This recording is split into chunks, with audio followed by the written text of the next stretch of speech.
वाल्मीकि रामायण प्रणाम मंत्र। ओम रामाय रामचंद्राय रामभद्राय वेधसे रघुनाथाय नाथाय सीताय पतये नमः। हम लोग वाल्मीकि रामायण के अरण्य कांड में 50 अध्याय पूरा कर चुके हैं। 51वां शुरू कर रहे हैं। जटायु युद्ध, जटायु रावण का बहुत प्रसिद्ध युद्ध। इसके पहले दिन हमने बतलाया था कि कैसे राजा रवि वर्मा ने इसकी पेंटिंग की है। तो इंटरनेट के माध्यम से मुझे एक बहुत बहुत ही हितैषी और सचमुच की प्रशंसिका पियाली गोस्वामी जी हैं, अमेरिका में। मातृभाषा उनकी बंगला है और मेरे सारे प्रवचन को सुनती हैं। प्रवचन क्या है, मैं तो व्याख्या करता हूँ। शास्त्र में जैसा है, मेरा अपना ज्ञान अत्यंत सीमित है, उसमें मैंने जैसा समझा है व्याख्या करता हूँ।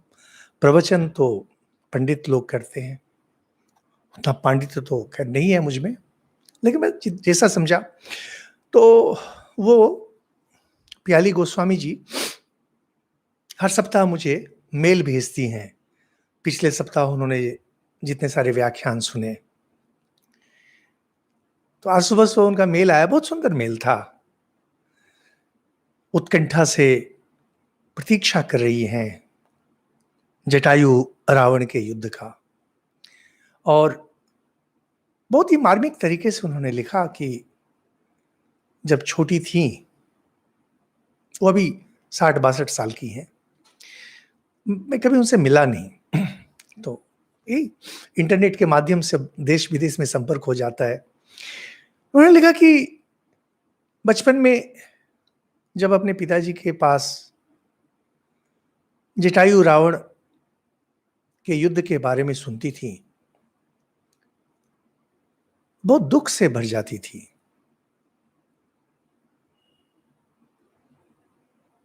बहुत ही मार्मिक है।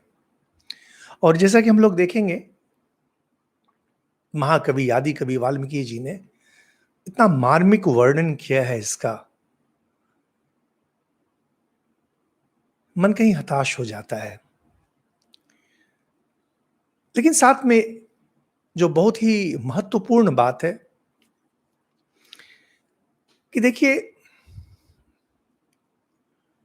अंग्रेजी में इस तरह के ग्रंथ को, रामायण को मिथोलॉजी कहते हैं, लेकिन यह विदेशी मिथोलॉजी से अलग है। विदेशी मिथोलॉजी का अर्थ जिस अर्थ में है, हम लोगों के रामायण महाभारत पुराण उस अर्थ में मिथोलॉजी नहीं है। हम लोग इन्हें इतिहास पुराण कहते हैं। इतिहास में स्कूल में जो पढ़ाया जाता है वह इतिहास नहीं होता है। यह एक तकनीकी शब्द है इतिहास, जिसका अर्थ होता है कि पुरानी कहानी जिसके माध्यम से धर्म अर्थ काम मोक्ष, धर्म अर्थ काम मोक्ष, इसकी शिक्षा दी जाए। यानी कहानी के माध्यम से अगर आपको धर्म अर्थ काम मोक्ष, यह जो पुरुषार्थ है, इसकी शिक्षा आपको अगर नहीं मिलती है तो यह धर्म ग्रंथ नहीं है। यह वो कथा कहानी है, उसका कोई दाम नहीं।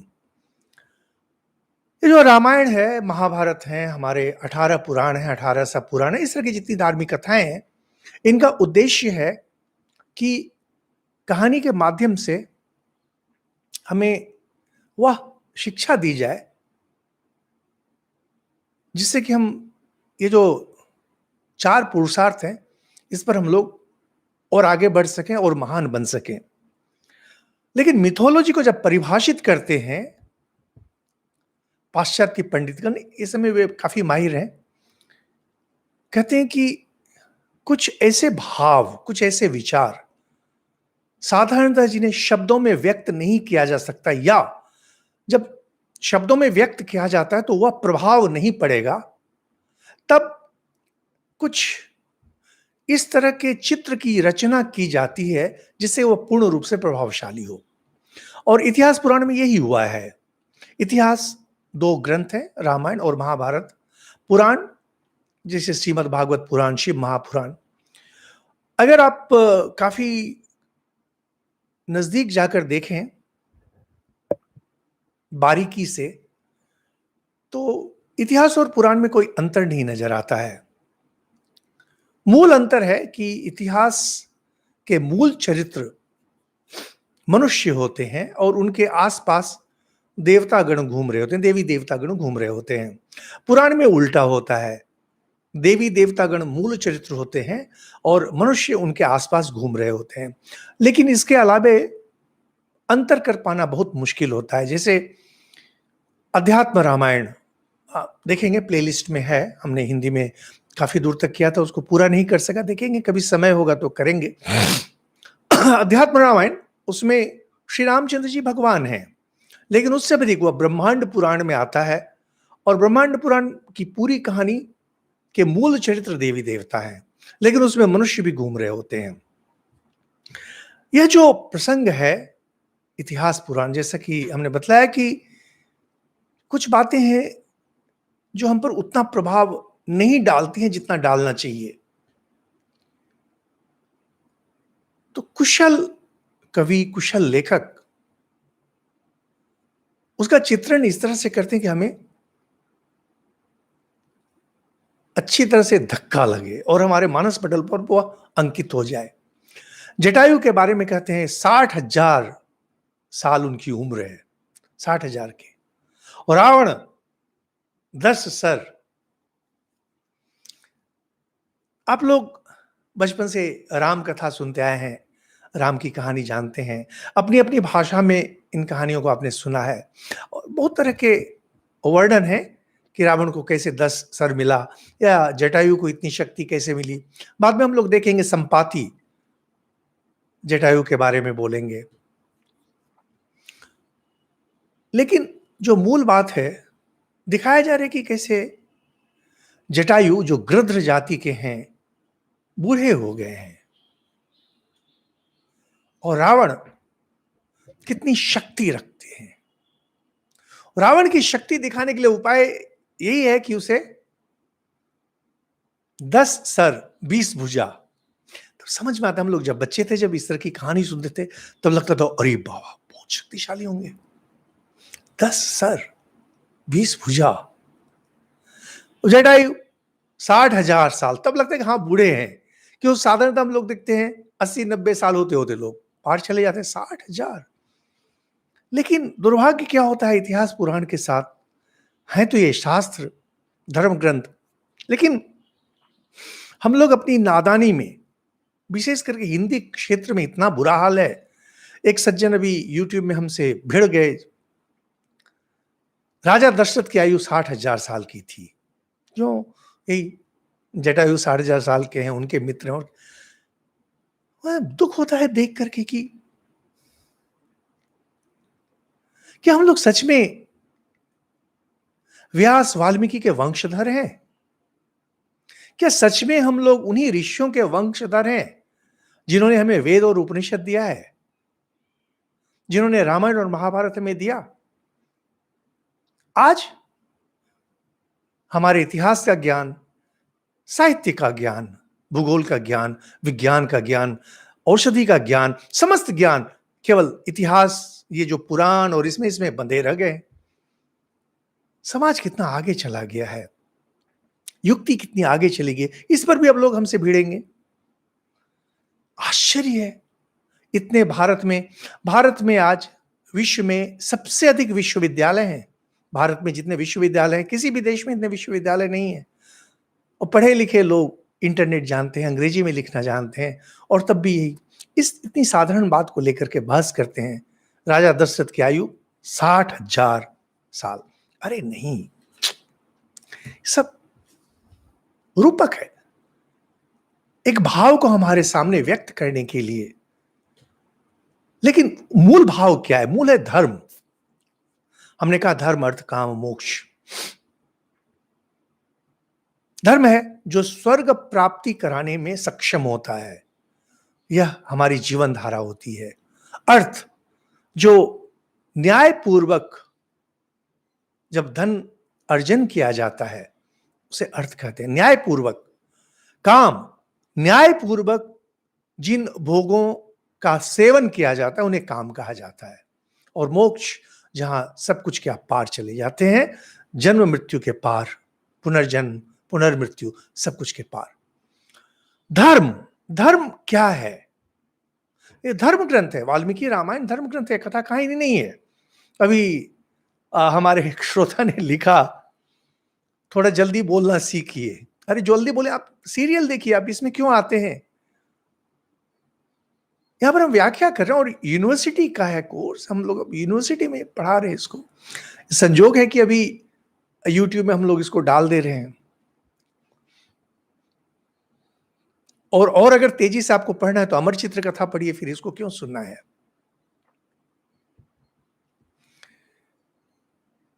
धर्म, धर्म क्या है? अब जो अन्य धर्म के लोग हैं जैसे मुसलमान, कहेंगे कुरान में जो है, हिंदू धर्म में से नहीं चलता है।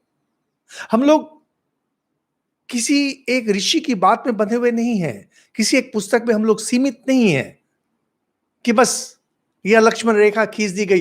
यद्यपि वाल्मीकि रामायण में लक्ष्मण रेखा नहीं है, लेकिन खैर मुहावरे में तो है ही। लक्ष्मण रेखा खींच दी गई, आप इसी में हैं, कूप मंडूक बनकर, कुएं का मेढक बनकर बने रहिए, इसके बाहर आप नहीं सोच सकते हैं। नहीं, ऐसा नहीं है। हिंदू धर्म पूर्ण रूप से विस्तृत धर्म है, पूर्ण रूप से हर तरफ से खुला हुआ है।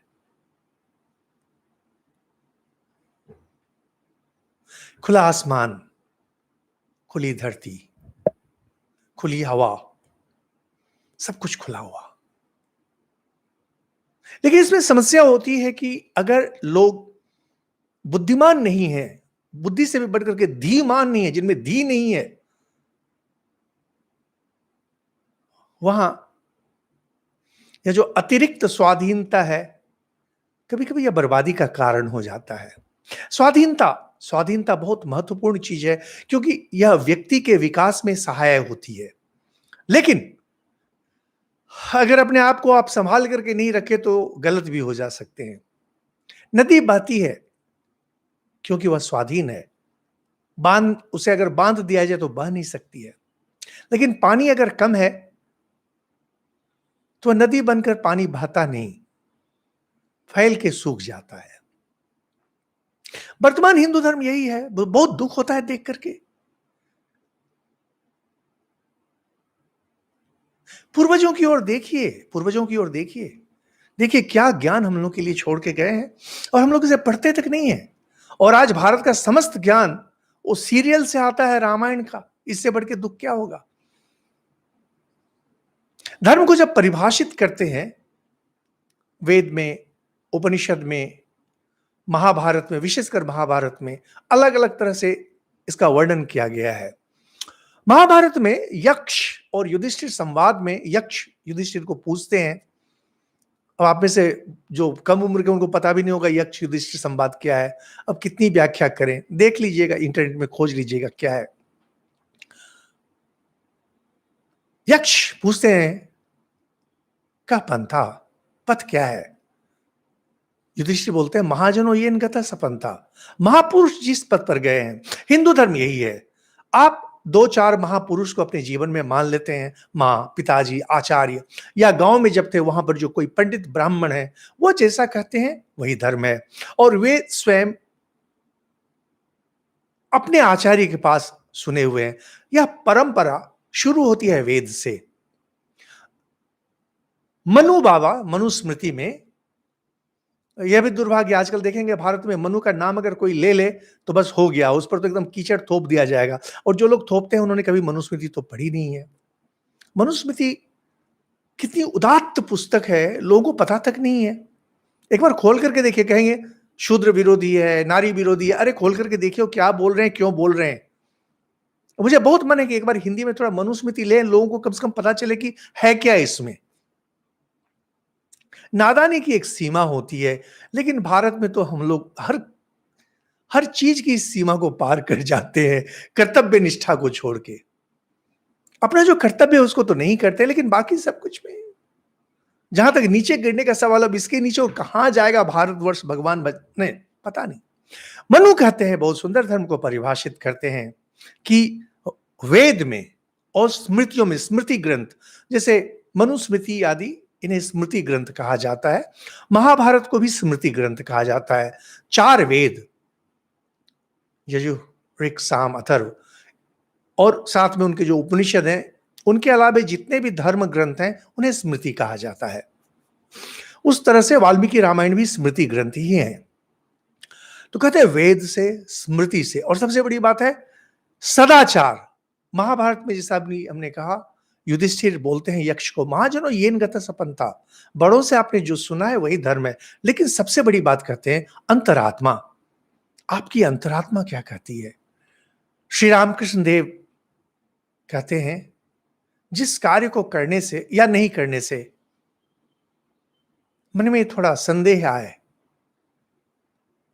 मन थोड़ा संशय में पड़ जाए, खुद करे, उस काम को नहीं करना चाहिए, या विपरीत में वह अवश्य कर लेना चाहिए जो नहीं करने से आपके मन में ऐसा संशय है। धर्म के यह 4 पाद हैं, 4 पांव, इन 4 पैरों पे धर्म खड़ा है। वेद, स्मृति, सदाचार और अंतरात्मा। आपकी अंतरात्मा क्या कर रही है? क्योंकि कभी कभी ऐसा होता है जब धर्म और धर्म की लड़ाई हो जाती है, क्योंकि ये वाल्मीकि रामायण आदि धर्म धर्म की लड़ाई नहीं है।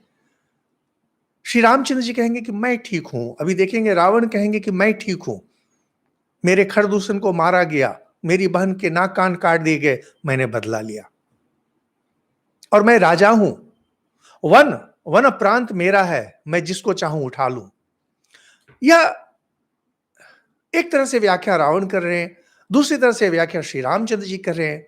अब जब बात के ग्रंथ, जब रामचरितमानस आदि में हम लोग आते हैं, वहां पर यह कथा सत्य और मिथ्या, धर्म और अधर्म की लड़ाई हो जाती है। लेकिन वाल्मीकि साधारण कवि नहीं है, वाल्मीकि बहुत उच्च कोटि के कवि हैं और इनकी रचना में धर्म और धर्म की टक्कर है। महाभारत में भी यही होता है, धर्म धर्म की टक्कर है।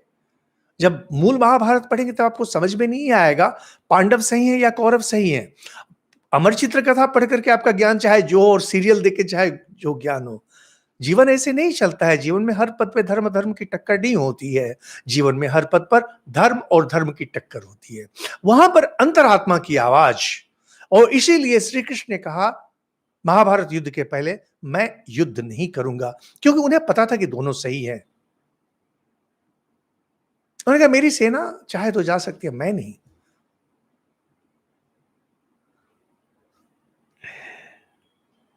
उनके बड़े भाई बलराम, उन्होंने तो सीधे मना कर दिया और निकल के तीर्थ पे कि मैं युद्ध में भाग भी नहीं लूंगा और साथ में युद्ध देखूंगा भी नहीं, चले गए।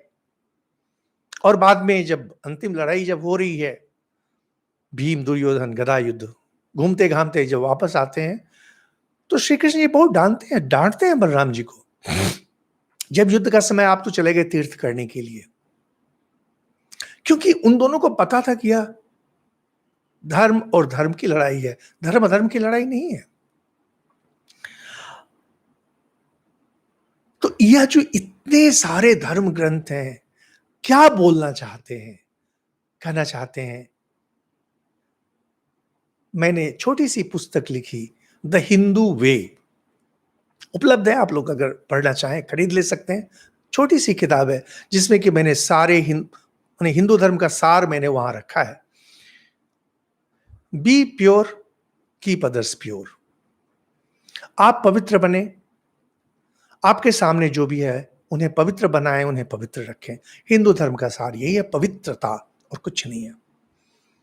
बाकी वेद कुछ बातें कहेंगे, उपनिषद कुछ कहेंगे, स्मृति ग्रंथ कुछ कहेंगे, सदाचार कुछ कहेंगे, आपकी अंतरात्मा कुछ कहेगी। लेकिन मूल बात है आप पवित्र बने रहें, आपके आसपास जो है उन्हें पवित्र बनाएं। स्वामी विवेकानंद ने कहा था बी एंड मेक क्या? पवित्र बनने के लिए शक्ति चाहिए, बिना शक्ति के कोई पवित्र नहीं बन सकता है। मैं घटना बतलाऊंगा अभी। इसमें क्या है, जो हम लोग जब कहते हैं पवित्र बनो, पवित्र बनाओ, बस यही है हिंदू धर्म। बाकी जो है आपको ऊपर से आ जाएगा। यानी जहां गलत देख रहे हैं, आगे बढ़ के उसे रोकिए। क्यों नहीं रोकते हैं आप? क्योंकि आप शक्ति विहीन हैं, आप वीर्य विहीन हैं। आप चोरी क्यों करते हैं? क्योंकि आप वीर्य विहीन हैं, शक्ति विहीन हैं, एक नपुंसक के समान है। महाभारत में कहते हैं ये बात। जो धर्म में प्रतिष्ठित नहीं रहता वह नारी नहीं, वह पुरुष नहीं, वह नपुंसक होता है, क्योंकि आप में शक्ति नहीं है। धर्म पालन के लिए शक्ति चाहिए। और आज का भारतवर्ष और आज का हिंदू धर्म इसी दुर्गति में पहुंच चुका है, जहां इन्हें इतनी शक्ति नहीं है कि रोक सके। अभी देखिए कोरोना की समस्या हो रही है, देखिए दवा ब्लैक हो रही है, सोच करके शर्म आती है। भारत सरकार गांव में पंचायत को इतने पैसे दिए चली जा रही है, तभी लोग मर रहे हैं और शव को गंगा में बहा दिया जा रहा है। क्यों? पंचायत इतना सा नहीं कर पा रही है कि जलाने के लिए लकड़ी की व्यवस्था करे। कहां हम लोग पहुंच गए हैं? शर्म आनी चाहिए हम लोगों को, लेकिन हमें शर्म भी नहीं आती है, क्योंकि शर्म आने के लिए भी शक्ति चाहिए, वह शक्ति हमें नहीं है। देखिए बहुत सारी घटनाएं इस प्रसंग में आ रही हैं। जीसस क्राइस्ट थे, यहूदी थे वे, उन लोगों के मंदिर को सिनागॉग कहते हैं, वहां पर लोग व्यवसाय करते थे, और जीसस वहां जाके सबके सामने उनको उठा के फेंक दिए। मेरे पिताजी के घर को अपना व्यवसाय स्थल मत बनाओ। देखिए चारों तरफ कैसे सब कुछ, शिक्षा संस्थान व्यवसाय स्थल बन गए हैं, अस्पताल व्यवसाय स्थल बन गए हैं। अभी मैंने पढ़ा कि इस कोरोना के समय में संसार में 10 व्यक्ति इतना पैसा कमाए हेल्थ केयर सिस्टम से कि केवल उनके पैसे को अगर ले दिया जाए तो पूरे संसार में सबको वैक्सीन लग जाएगा। सोचिए, दुर्गति में भी लोग कमाना जानते हैं। यह जो है जटायु प्रसंग, मैं अपनी एक घटना बतलाता हूं जो कि बहुत ही अभी तक मुझे उसका दुख है। मैं एक बार गंगोत्री गया हुआ था, बहुत पहले की बात है, उम्र मेरी बहुत कम थी उन दिनों, और गंगोत्री में उम्र कम थी, जोश में था, और वहां गंगा में मैंने 3 डुबकी लगाई, यह कहकर कि मां मेरे जितने पाप हैं जन्म जन्मांतर के सब धुल जाए। 3 डुबकी लगाई और उसी समय मुझे शाम होते होते निमोनिया हो गया। उसके बाद से आज तक मैं गंगा नहीं नहाया हूं। तो नहीं, मैं गंगा नहाने के का विरोध नहीं कर रहा हूं, मेरा जन्म ही गंगा किनारे हुआ है, और गंगा किनारे गंगा का ही पानी पी के बड़ा हुआ, और गंगा में ही डुबकी लगा के नहाता रहा। बतला रहा हूं क्या हुआ। तो मुझे 2-3 दिन रहना था, लेकिन अगले ही दिन मुझे वापस आना पड़ा, बीमार पड़ गया था। और बस में बैठा था, मेरे बगल में एक विदेशी महिला बैठी हुई थी, उनकी भी कम उम्र ही थी। उनके बगल में और एक साधु बाबा बैठे हुए थे, और मैं बुखार में था और सो रहा था। हठात देखे कि ये महिला चीख उठी। चीखी तो मैं चौंक करके क्या हुआ, तो वो हिंदी बोल भी नहीं पाती थी, केवल शिव शिव शिव शिव बोल रही है क्या। तो देखा कि वो साधु बाबा जो थे, उन दिनों गर्मी का समय था, उस समय बिहार उत्तर प्रदेश के काफी लोग सामयिक सन्यासी बन जाते हैं और गिरवा पहन लेते हैं, किसी आश्रम से सर्टिफिकेट लेके साधु बन के पैसा कमाते हैं। ऐसा ही कोई बंदा था, हट्टा कट्ठा, देख के लगता था कि काफी शक्ति है। वो सोने का बहाना करके उस महिला की शील हानि का प्रयास कर रहा था, और महिला जब उसे मना कर रही थी तो उसने इतनी जोर से कोहनी मारी कि महिला दर्द से बिलबिला उठी। तो उन्होंने समझाने का प्रयास किया कि क्या हुआ है, और वो भद्दी भाषा में वो साधु बाबा गाली दी जा रही है, तो धक्का दे रही है। तो जब तक मुझे तो बात समझ में आई, क्योंकि अंग्रेजी में बोल रही थी, तो मुझे समझ में आ गई क्या बोल रही है। तो मैं तो गुस्से में आ गया, लेकिन वो एक तो बीमार, समझ में नहीं आ रहा था मैं क्या करूं नहीं करूं। लेकिन खैर वो हंगामा देख करके बस के पैसेंजर लोग साधु बाबू को पकड़ कर वहां से हटा के दूसरी जगह लेके चले गए। मुझे लगा कि मैं उठ करके बोलूं, इसको बस से कम आप नीचे उतारिए। लेकिन एक तो तबीयत ठीक नहीं थी, और कहीं पर मैं बहुत अधिक नर्वस हो गया था, मैंने गुस्से के मारे।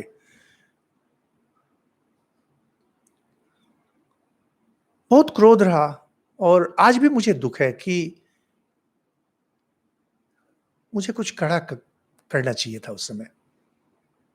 एक तो खैर अनजान जगह में था उतनी, और अगर लड़ाई हो जाती तो मेरे जैसे 3 को इकट्ठा वो पटक देता। लेकिन प्रतिरोध किसी कारण से नहीं कर सका। इस घटना के 25 साल से ऊपर हो चुके हैं, लेकिन अभी तक मेरे मन में यह घटना कुरेदती रहती है मुझे।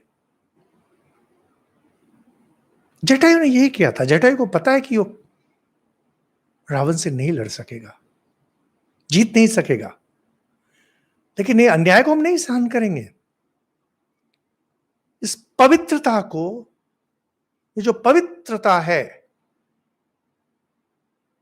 इसको हम अन्यथा नहीं होने देंगे। मैं मर जाऊंगा, क्योंकि जीवन महत्वपूर्ण नहीं होता है, धर्म अधिक महत्वपूर्ण होता है। मनु स्मृति में कहते हैं, मां, पिताजी, स्त्री, पति, संतान, मरने के बाद कोई साथ नहीं जाते हैं। साथ जाता है केवल अपना धर्म। आपका धर्म, आपने पवित्र रहने का, बनने का प्रयास किया या नहीं? आपके आसपास जो हैं उन्हें पवित्र रखने का आपने प्रयास किया कि नहीं? हमारे साथ समस्या है कि हम दूसरों को पवित्र चाहते हैं कि वो पवित्र रहे। मैं कुछ भी करूं, मैं चोरी करूं, जो करूं, ये ठीक रहे। समस्या यही होती है। मैं 1984 के बाद जो सिख दंगा हुआ था, उसकी एक घटना हमने सुनी थी। हमारे एक स्वामी जी थे, बहुत प्रतिष्ठित। वो उन्होंने देखा कि एक जगह मजमा और कुछ लोग ऐसे एक सिख को पकड़ करके जला देने का प्रयास कर रहे हैं जीवित। तो वो उधर गाड़ी से जा रहे थे, रुके, उन्होंने रोकने का प्रयास किया कि क्या हो रहा है। उस पूरे उत्तरी भारत में उसमें समस्या लगी हुई थी। तो लोगों ने बतलाया, अब दंगा हो रहा है तो अब समझ रहे हैं कि कितनी बुरी हालत थी। जो लोग थे उस समय 1984 में, उन्हें पता होगा। इन्होंने मना किया, आप ऐसा नहीं कर सकते हैं। तो दंगाई बोलते हैं, इसके साथ आपको भी जिंदा जला देंगे। वो स्वामी जी बोले, मेरा आगे पीछे रोने वाला कोई नहीं है, मुझे मारना चाहते हो मार दो, लेकिन ध्यान रखना, एक निष्पाप, निष्कलंक, निर्दोष सन्यासी को मारने के कारण तुम्हारे वंश पे जो पाप लगेगा, उसका क्या फल होगा तुम्हारे वंश में, इसका भी ख्याल रखना। तो उच्च व्यक्तित्व के थे लोग, थोड़ा सहम गए उनकी बात को सुन के। बोले कि मैं नहीं करने दूंगा तुम्हें ऐसा। रोक दिया उन्होंने, सफल हुए उसमें। जटायु प्रसंग सुनकर के सच में दुख होता है। और जटायु प्रसंग ने, इसके बाद ये सीता अपहरण का जितना सारा वर्णन आएगा, बहुत ही दुख का है, इसमें कोई संदेह नहीं। लेकिन धर्मशास्त्र है और इनका उद्देश्य है आपको सजग करें। यह कथा नहीं है, जीवन निर्देश। आप हिंदू हैं, अपने अंदर थोड़ी शक्ति भरिए, अपने अंदर थोड़ा गर्व भरिए कि आप हिंदू हैं। पवित्र बनिए, दूसरों को पवित्र रखिए। अगर गलत हो रहा है, रोकिए। आवश्यकता पड़ती है, मार खाइए। आवश्यकता पड़ती है, अपने स्वार्थ की हानि होने दीजिए। आवश्यकता पड़ती है, मरिए। अगर नहीं कर सकते हैं ऐसा, कम से कम बोलिए आप हिंदू नहीं हैं, कम से कम बोलिए आप विधर्मी हैं। और ये अमर चित्र कथा की कहानी पढ़ करके ऐसे धर्म नहीं चलता है। जटायु सीधे बोल रहे हैं, मैं बूढ़ा हो गया हूं। पड़ा पड़ा सो रहा था, जैसा कि हम लोगों ने वर्णन किया। और रावण को बोलते हैं, तुम जवान हो, जाने तुम्हें मैं नहीं दूंगा, मैं नहीं दूंगा तुमको जाने।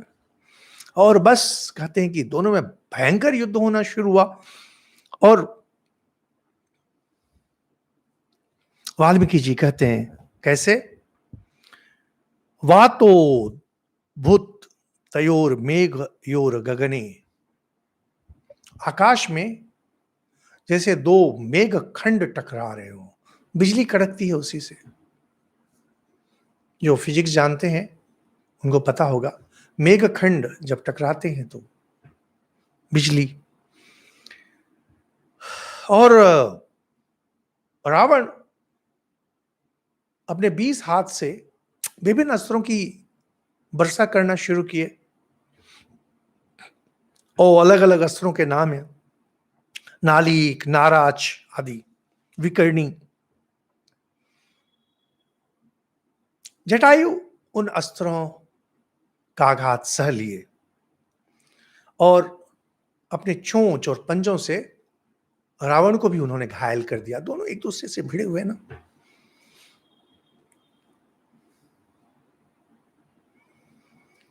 अब कहते हैं कि रावण इतना गुस्सा हो गया, इतने क्रोध में, एक साथ 10 वाण, 10 हाथ में 10 वाण, कहते हैं कालदंड के समान भयंकर, और चला दिया एक साथ 10 वाण। तो गिरिधराज क्षत विक्षत हो गए। स राक्षस रथे पश्यान जानकीम वाष्पलोचनम, वाष्पलोचन। गिरिधराज शायद अवश्य हो जाते, शायद, लेकिन उन्होंने देखा कि वहां जमीन पर जानकी जी रो रही हैं, वाष्प लोचन, आंख में आंसू भरे हैं।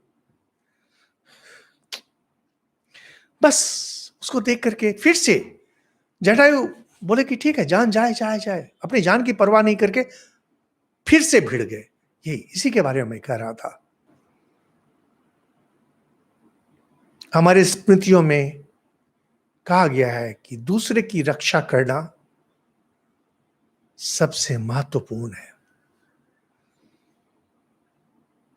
इसे कहते हैं सामान्य धर्म। सामान्य धर्म माने सबकी रक्षा।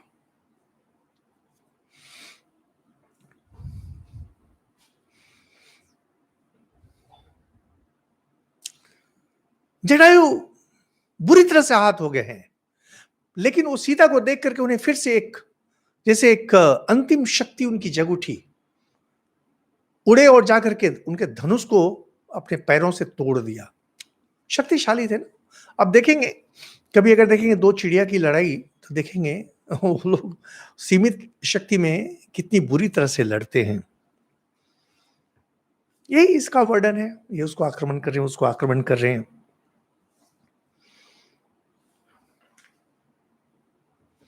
जटायु भी बचने का प्रयास कर रहे हैं, रावण भी बचने का प्रयास कर रहा है, और जटायु जाकर के इतने जोर का उन्होंने झपट्टा मारा कि रावण का रथ ही टूट गया। और साथ में रावण का जो सारथी था, चोंच मार करके उसके सर को काट दिया। रावण भी इतनी बुरी तरह से आहत हो गया, सीता को पकड़े हुए जमीन पर थोड़ी देर के लिए विश्राम करने लगा। कितनी शक्ति होगी जटायु में, सोचिए। क्योंकि बाद में हम लोग जब देखेंगे रावण की शक्ति का वर्णन, जैसा कि हमने बताया कि जब महावीर हनुमान पहली बार देखते हैं रावण को उनके मन में, तो डर करके दुबक जाते हैं। उन्हें विश्वास नहीं होता कि इतनी शक्ति है।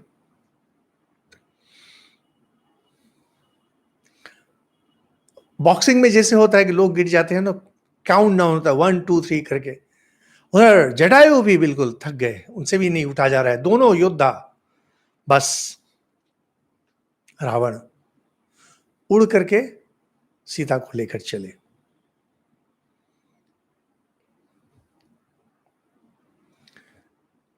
जटायु ने फिर से आक्रमण किया। अब सोच रहे हैं, एक वृद्ध पक्षी, कोई शक्ति नहीं।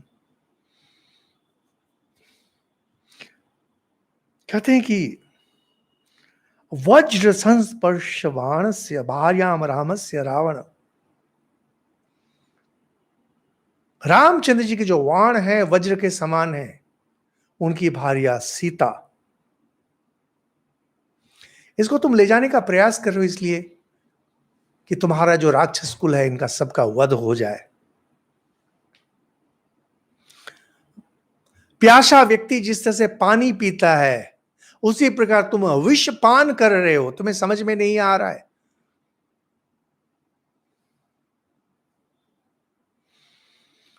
समित्र बंधु सामात्य सबल सपरिच्छद, अनुप्रास अलंकार का प्रयोग करके सौ सौ सौ सौ करके कहते हैं।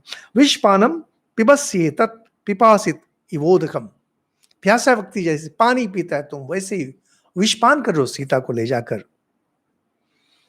और कहते हैं कि जैसे अज्ञानी जन बिना अपने कर्मों का परिणाम जानते हुए पतित हो जाते हैं, नष्ट हो जाते हैं, वैसे ही तुम नष्ट हो जाओगे।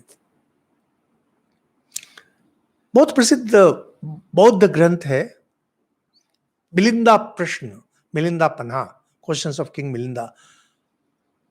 मिलिंद नाम के राजा थे और नागसेन नामक बौद्ध भिक्षु पूछते हैं कि बिना जानते हुए जो पाप करता है और जानकर जो पाप करता है, इसमें पाप किससे अधिक लगता है? तो बौद्ध सन्यासी उत्तर देते हैं, जो अनजाने में पाप करता है। तो कैसा आश्चर्य सा लगता है, लेकिन फिर व्याख्या करते हैं, जो जानते हुए आग को पकड़ने जाता है वो संभल के आग पकड़ता है, जो अनजाने में पकड़ता है वो पूरा पकड़ता है और जल जाता है। जो व्यक्ति जानता है कि यह गलत है या खतरनाक है, संभल संभल के जाता है। मां लोग जब खाना बनाती है उन्हें पता है आग है, बहुत संभल करके जाती है। जिन्हें नहीं पता होता है छू लेते हैं और जल जाते हैं। तुम काल पाश में बंध गए हो रावण, यथा त्वया कृतम कर्म भीरुणा लोक गरितम। तुम कायर हो, तुम डरपोक हो, लोक निंदित कर्म कर रहे हो। यह तो चोरों का मार्ग है, चोर लोग ऐसे करते हैं। तुम अपने को वीर कहते हो तो चोर का मार्ग कर रहे, जब कोई नहीं है उसमें तुम उसे छुप के ले जा रहे हो। तस्कर आचरितो मार्गो नैष वीर निषेवित। वीर लोग ऐसा नहीं करते हैं, यह तो तस्कर चोरों का है। जो भी करेंगे ना डंका पीट के कीजिए। अगर आपको घूस लेने का दम है, रिश्वत लेने का दम है, चोरी करने का दम है, डंका मार के लीजिए। हाँ मैं चोरी करता हूं, दम है तो कीजिए, नहीं दम है तो मत कीजिए। कम से कम कायर की तरह, चोर की तरह मत रहिए। यह हिंदू धर्म नहीं है, हिंदू मार्ग नहीं है। और शूरवीर अगर हो तो 2 घड़ी और ठहरो, अभी राम लक्ष्मण आ रहे हैं, पता चल जाएगा। तुम उसी प्रकार धरती पर सोओगे जैसे खर और दूषण सो रहे हैं। परेत काले पुरुषो यत् कर्म प्रतिपद्यते विनाशायात मनो अधर्म्यम प्रतिपन्नोसि कर्म तत्। विनाश के समय व्यक्ति जैसे कर्म करता है, वैसा ही अपने विनाश के समय तुम यह अधर्म कार्य कर रहे हो। यह सब बोल करके जटायु रावण की पीठ पर जाकर के बैठा, खत्म कर देगा। हम जटायु छोड़ेंगे नहीं।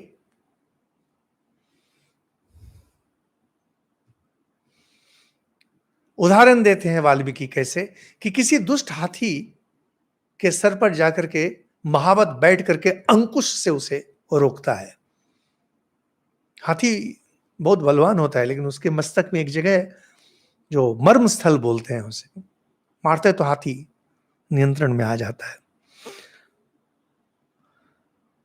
कहते हैं कि बस नख, पंख और चोंच, यही तो अस्त्र थे जटायु के। उन्हीं से रावण के जो केश हैं उसे नोच नोच के फेंक दे रहे हैं।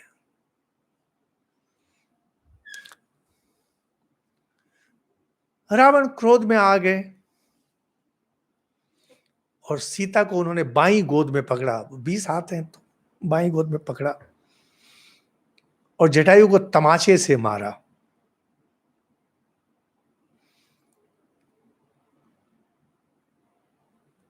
जटायु अपने चोंच से रावण की बाह को पकड़ के उखाड़ दिया पूरा।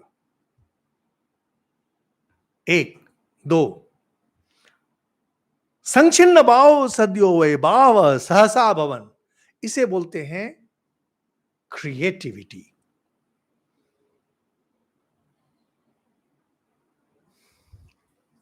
जो सृजनात्मक रचना, रावण कितना शक्तिशाली है।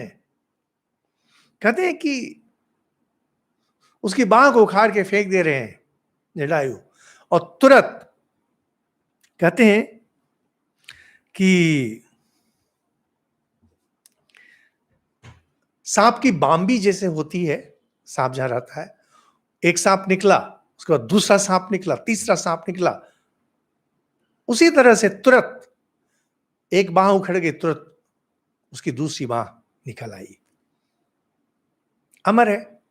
ये सब शक्ति का परिचायक है। कितनी शक्ति है कि बाह उखाड़ दो, बाह नोच दो, दूसरी बाह निकल आती है।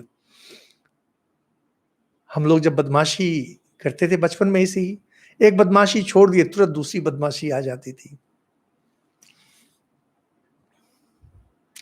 रावण ने देखा कि नहीं, अब ऐसे नहीं होगा, सीता को उन्होंने फिर से जमीन पर रख दिया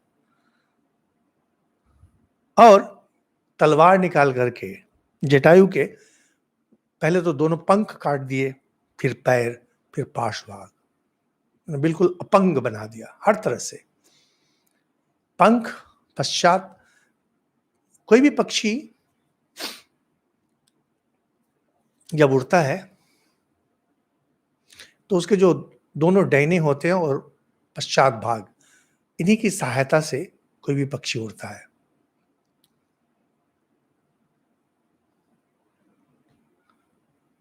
समाप्त कर दिया, उसकी शक्ति को ही समाप्त कर दिया।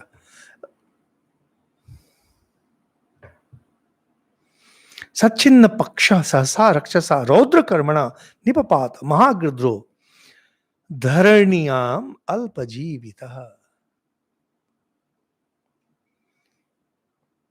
सहसा पंख काट दिया ना, डैने पंख मैंने डैने काट दिए, महा गृद्र जटायु पृथ्वी पर गिर पड़े। कहते हैं धरण्याम अल्पजीवितः, अब इस पृथ्वी पर वो थोड़ी ही देर के मेहमान है।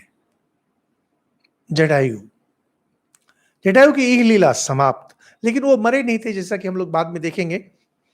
राम और लक्ष्मण जब आते हैं तब तक वे जीवित थे और उन्होंने बतला दिया क्या हुआ था।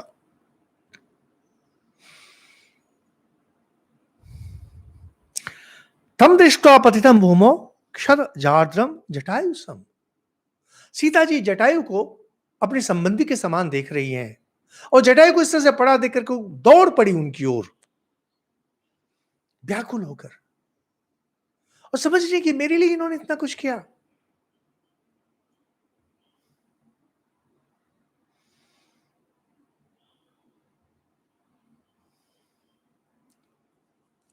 कहते हैं जटायु का शरीर नीले मेघ के समान, उनका शरीर काला था, और लेकिन छाती सफेद रंग का। तो कहते हैं बुझे हुए दावानल के समान। वाल्मीकि जी की उपमा इतनी सुंदर रहती है ना। दावानल, जंगल में आग लगी है, वो आग बुझ गई, जटायु उसी तरह से गिर गए। आग नहीं कर दावानल की आग। रावण ने देखा, खत्म। कहते हैं ततस्तुतम पत्ररथम महीतले निपातितम रावण वेग मर्दितम, रावण के वेग से मर्दित, रावण का जो वेग है उससे मर्दित होकर जटायु जमीन पर धराशायी।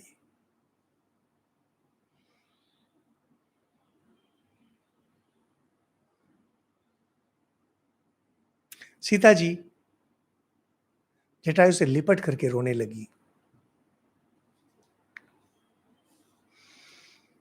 इस अध्याय के बाद दूसरा अध्याय शुरू होता है।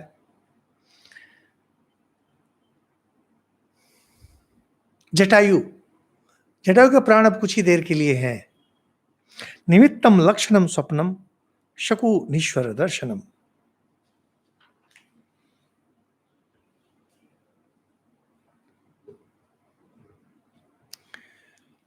सीता जी कह रही हैं कि जो विभिन्न लक्षण होते हैं, उस लक्षण के सूचक हम लोग बाद में देखेंगे। श्री रामचंद्र जी भी कह रहे हैं कि मेरे अपहरण की सूचना ये मृग और पक्षी अशुभ सूचक मार्ग से दौड़े जा रहे हैं, माने रामचंद्र जी को बतलाने जा रहे हैं। ये बहुत आश्चर्यजनक है कि वाल्मीकि जी इन चीजों को बहुत मानते थे कि जैसे पक्षी हैं या पशु हैं तो उन्हें भी पता रहता है कि क्या हो रहा है, लेकिन चूंकि वे हमें बतला नहीं सकते हैं तो वे अपनी तरह से हमें इंगित करते हैं। जैसे एक विशेष तरह से दौड़ते हैं, एक विशेष तरह से बोलना शुरू करते हैं। कुत्ता, हमने बहुत सारी कहानियां पढ़ी और आप लोग तो हमसे अधिक जानते होंगे इस बारे में कि जो पालतू कुत्ते होते हैं उनके बारे में बहुत सारी कहानियां हैं, जिसमें कि कभी कभी ऐसा हुआ है कि उसका मालिक कहीं बहुत दूर में खतरे में पड़ गया है, कुत्ता यहां रोना शुरू कर देता है, मालिक की हठात मृत्यु हो जाती है, कुत्ता यहां रोना शुरू कर देता है। इस तरह की क्या है, बहुत सारे वैज्ञानिक मानते हैं, वैज्ञानिक लोगों का ज्ञान इतना सीमित होता है लेकिन अपने को भगवान समझते हैं, क्या किया जाए। अयम ही कृपया राम मांग त्रातुम यह संगतः शेते विनिहतो भूमो मम अभाग्यात विहंगमः। हे राम, हे राम, मेरा कैसा अभाग्य है, अभाग्य कि ये पक्षी मुझे बचाने के लिए आए थे, देखिए धरती पर इस तरह से गिर गए हैं। राक्षस रावण ने इन्हें मार दिया जो मुझे बचाने के लिए आए थे। त्राही त्राही त्राही मां मध्य काकुत्स्थ लक्ष्मणेति वरांगना। सीता बोले हे राम, हे लक्ष्मण, मुझे बचाइए, बचाइए।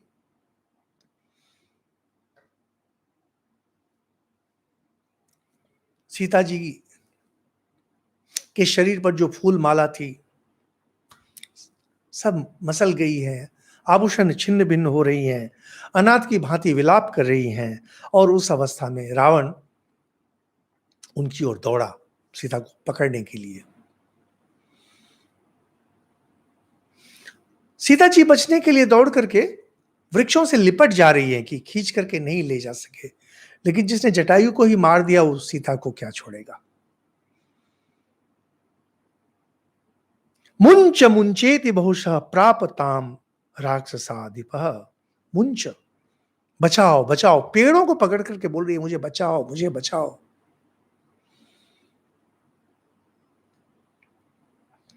लेकिन रावण सुनने वाला नहीं है, सीता जी के केश को पकड़ लिया, पकड़ के ले जाने के लिए।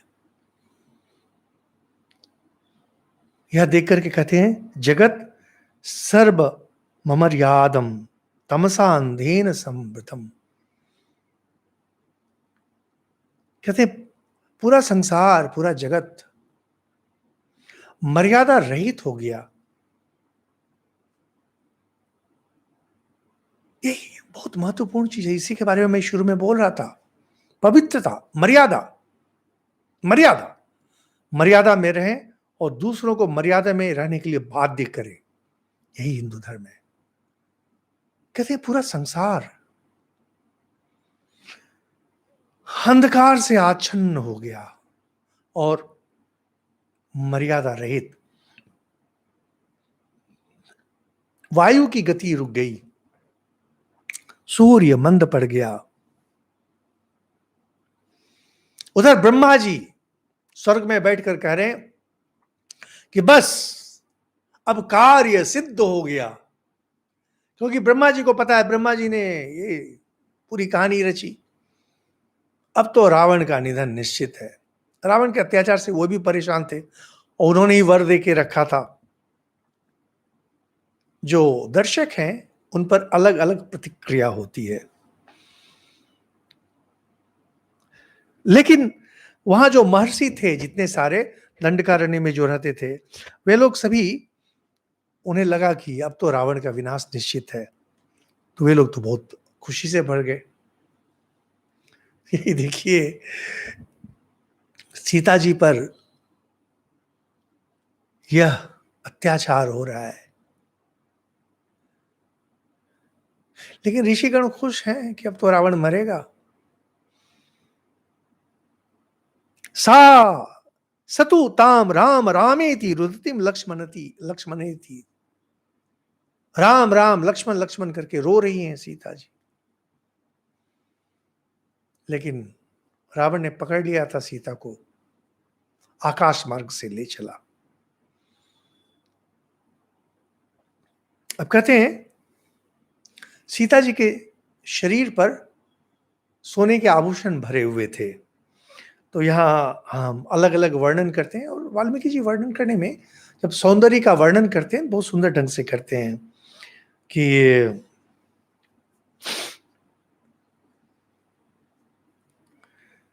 आकाश मार्ग से रावण जा रहा है और पकड़े हुए हैं सीता जी को।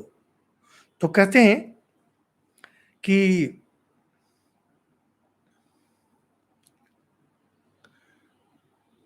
शाम के समय, संध्या के समय, सूर्य की किरणों से ताम्र वर्ण मेघखंड जैसा सीता जी का पीला वस्त्र, आला हाथी हो, उसे सोने की करघनी पहना दी गई हो, तो सीता जी बिल्कुल वैसी लग रही थी रावण की बाहों में। रावण लिए उड़े जा रहा,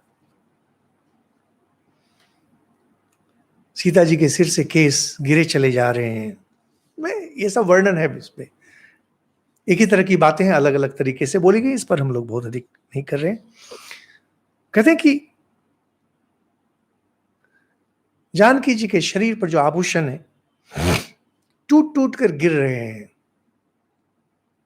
लग रहा है जैसे आकाश से तारा टूट टूट कर गिर रहे हो, उल्कापात उस तरह से।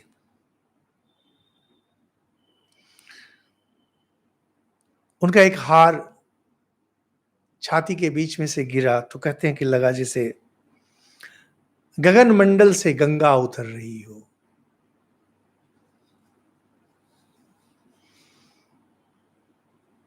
लेकिन उत्पात वाताभिरता नाना द्विज गणायुता, रावण जिस तरह से ले जा रहे हैं, जो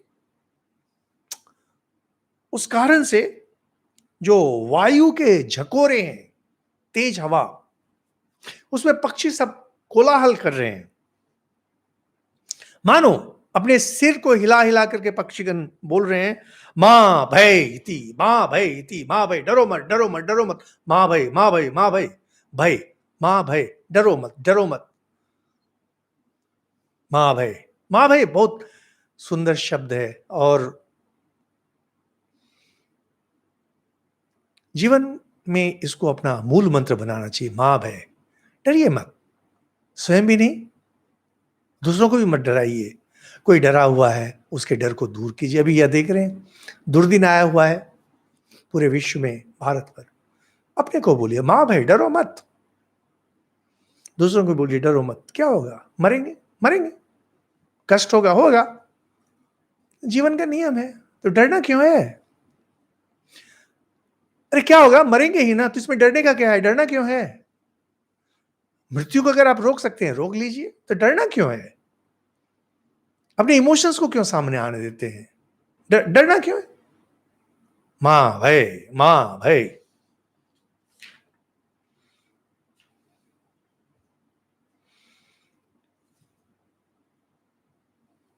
लेकिन कहते हैं जो पुष्करिणियां हैं, तालाब हैं,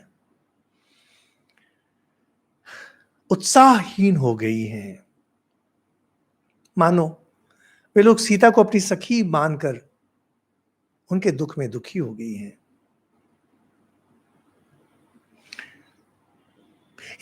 वाल्मीकि जी को कहां से यह भाव आया? मैं सच में कहता हूं, अचंभित होना छोड़ करके मैं किसी की भी रचना से इतना अचंभित मैं नहीं हुआ जितना कि वाल्मीकि रामायण पढ़कर। समन्तात् अभिसंपत्य सिंह व्याघ्र मृगाद्विज।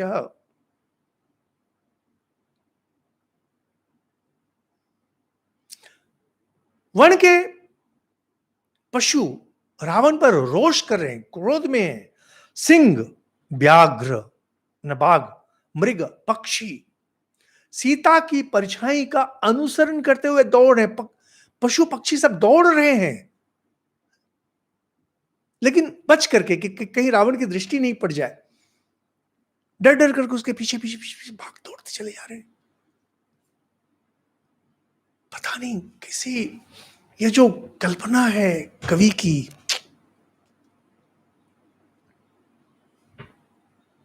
एक तरफ जहां ये पशु पक्षी दौड़ रहे हैं साथ साथ, तो कहते कि पर्वत आंसू बहाने लगे और वे आंसू झरना का रूप धारण कर गिरने लगे।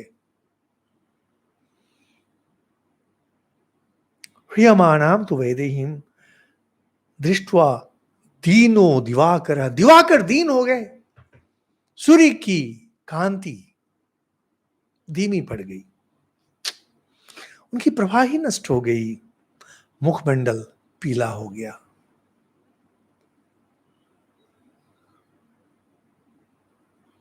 शाम का समय लेकिन नहीं था यह, क्योंकि यह सुबह सुबह यह घटना घटी है। बहुत हुआ तो दोपहर का समय होगा, लेकिन वाल्मीकि जी वर्णन कर रहे हैं उसको।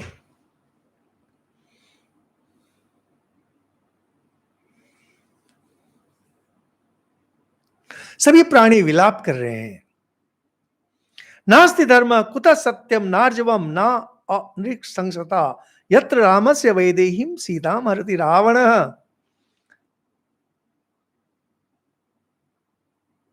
श्री रामचंद्र जी की धर्मपत्नी सीता का अगर अपहरण होता है, इस तरह से हो रहा है, तो यही कहना पड़ेगा, संसार में धर्म नहीं है, संसार में सत्य नहीं है।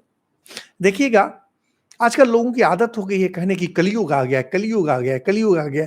मैं तो जितने पुराने ग्रंथों को देखता हूं, सब जगह तो यही बोलते हैं, उसी से बोलते हैं इसी समय कलयुग आया था। वाल्मीकि रामायण विश्व का यह सर्वप्रथम ग्रंथ है, वेदों को अगर छोड़ दिया जाए, क्योंकि वेद को रचना में नहीं गिना जाता है।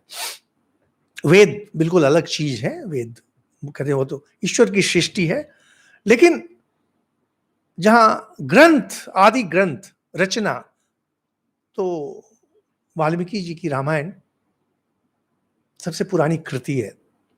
और उस समय ही कह रहे हैं कि संसार में धर्म नहीं है, संसार में सत्य नहीं है। और अगर हम लोग इस बात को मान लें कि युग के रूप में मनुस्मृति में कहा गया युग, पुराणों में भी युग का आता है, सत्य युग और त्रेता। तो त्रेता में ही लोग कह रहे हैं कि संसार में नास्ति धर्म कुतः सत्यम, जहां इस तरह का नृशंस व्यवहार हो रहा है, वहां सत्य कहां है, वहां धर्म कहां है। वही हालत हम लोग आज भी देखते हैं। 50 साल पहले भी वही देखा था, 500 साल पहले भी वही देखा था। संसार ऐसे ही चलता है।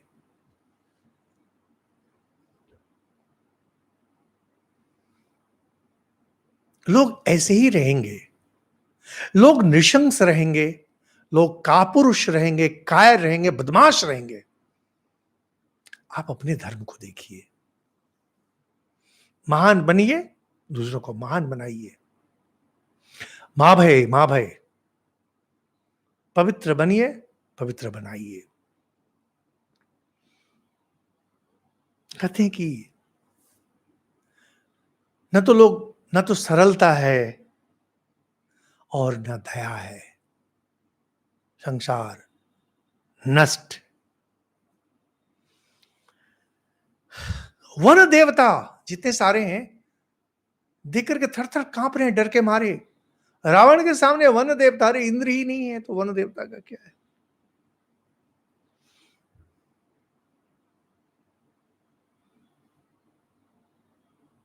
कहते हैं कि सीता जी हा राम हा लक्ष्मण कर रही हैं, बार बार जमीन की ओर देख रही, ऊपर से जा रही आकाश मार्ग से। उनके केश खुलकर फैल गए हैं, ललाट की बिंदी मिट गई है, और दशग्रीव रावण बिना यह जाने हुए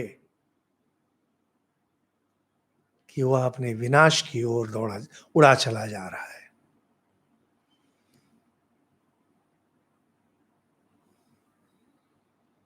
सीता जी डर के मारे, दुख के मारे पीली पड़ गई हैं और सीता जी अब रावण को धिक्कार रही हैं। लेकिन देखिए, जो है सीता जी का चरित्र, कि इस दुरवस्था में भी और जो क्षत्राणी है, ये जो एक आदर्श नारी, भारत में सीता को जो आदर्श नारी कहा जाता है, शक्ति को नहीं छोड़ रही है। वो जो विलाप है, विलाप कर रही है, लेकिन रावण को अभी भी धिक्कार रही है।